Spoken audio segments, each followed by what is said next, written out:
Hello friend, আসসালামু আলাইকুম। সবাই কেমন আছেন? আজকে আমি আপনাদের সাথে শেয়ার করব দেশি মুরগি রান্নার সবথেকে সহজ রেসিপি।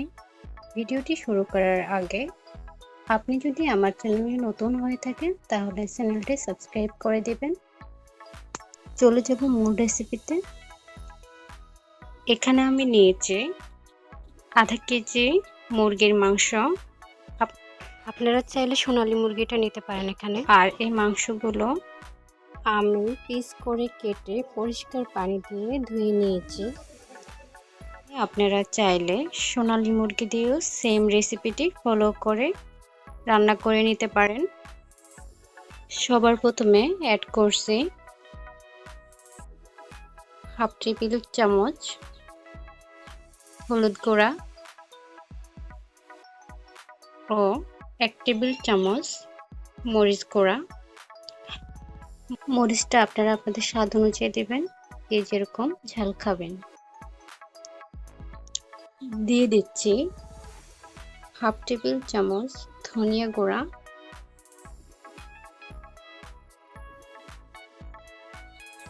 এবং দিয়ে দিচ্ছে হাফ টেবিল চামচ জিরা গুঁড়া।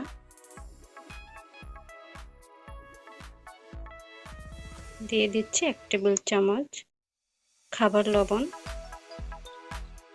দিয়ে দিচ্ছি 1 টেবিল চামচ আদা বাটা,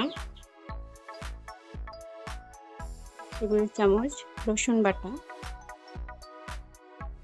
দিয়ে দিচ্ছি 5 টুকরো এলাচ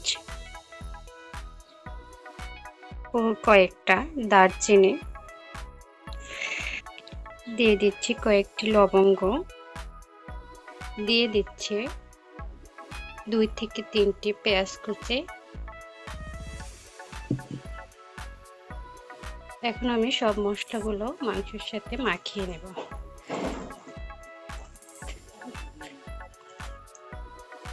মাংসগুলো এমনভাবে মাখতে হবে যেন মশলাগুলো মাংসের গায়ে ভালোভাবে লেগে থাকে।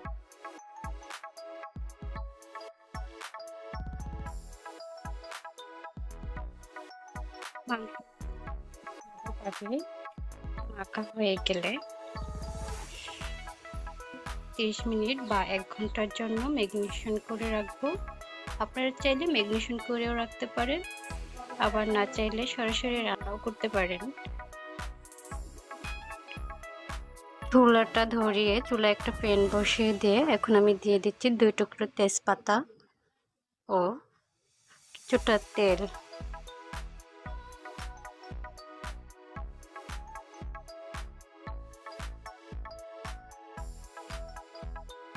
তেলটা গরম হয়ে গেলে দিয়ে দিব প্রিপারেশন করা মাংসগুলো। পর্যায়ে চুলার আঁচটা একটু লো হিট করে দিতে হবে।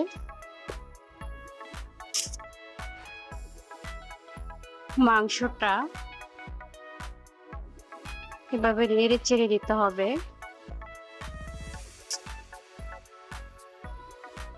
তেলের সাথে এবং কষিয়ে নিতে হবে ভালোভাবে নেড়ে চেড়ে। এভাবে নেড়ে চেড়ে দেওয়ার পরে ঢাকনাটা দিয়ে দেব। ঢাকনাটা দিয়ে 10 মিনিট মাংসটাকে কুক করে নেব এবং কষিয়ে নেব। কষানো হয়ে গেলে এটার সাথে পানি অ্যাড করব। মাঝে মাঝে ঢাকনা তুলে মাংসটাকে নেড়ে দিতে হবে।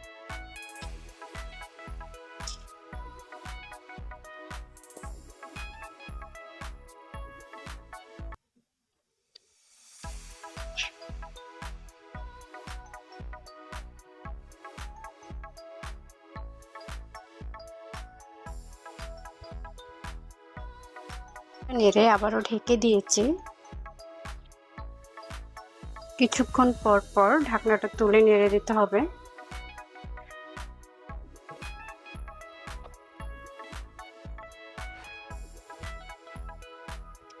ঢাকনার ছিদ্রটাকে আমি একটা কাগজের টুকরো দিয়ে বন্ধ করে দিচ্ছি যাতে রান্নাটা তাড়াতাড়ি হয়ে যায়।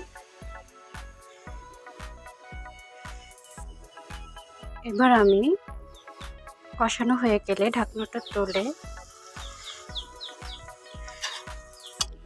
নেড়ে চেড়ে দিয়ে দিচ্ছি 1 মগ গরম পানি। দেশি মুরগিটা যেহেতু সিদ্ধ হতে সময় লাগে তার জন্য গরম পানিটা দিয়েছি। পানিটা দিয়ে নেড়ে ঢাকনাটা দিয়ে ঢেকে 20 মিনিট রান্না করতে হবে। 20 মিনিট রান্না করার পর এখন আমি ঢাকনাটা তুলে নিচ্ছি। দেখুন মাংসের ঝোলটা টেনে গিয়েছে এবং মাংসটা সিদ্ধ হয়ে গেছে। এখন আমি গ্যাসটা বন্ধ করে মাংসটা নামিয়ে নেব।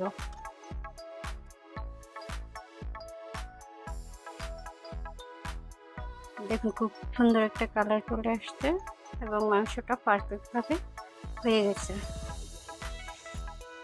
এখন আমি মাংসটাকে ঢেলে নেব একটি বলে।